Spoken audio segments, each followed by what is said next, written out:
আপনার স্বামী রিক্সাওয়ালা হতে পারে, সিএনজিওয়ালা হতে পারে, দিনমজুর হতে পারে, মিস্ত্রি হতে পারে, কাঠমিস্ত্রি হতে পারে, যাই হোক, আপনার স্বামী যা কামায় সেটার উপরে আপনি আলহামদুলিল্লাহ বলবেন। 2, স্বামীকে অন্য কারো স্বামীর সাথে তুলনা না করা।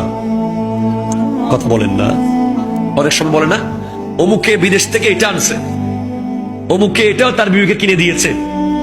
এই ধরনের কোনো কথা স্বামীকে বলা যাবে, বলতে হবে আপনি সেরা। 3, স্বামীর চাকরি চলে গেলে, ব্যবসা লস হয়ে গেলে, ইনকাম বন্ধ হয়ে গেলে তাকে আগের চেয়ে আরো বেশি মহব্বত করা। 4, স্বামীর কথা ছাড়া ঘর থেকে বের না হওয়া। 5, স্বামীর জন্য নামাজ পড়ে সব সময় দোয়া করা। 6, স্বামীর সামনে সুন্দর করে সেজে আসা।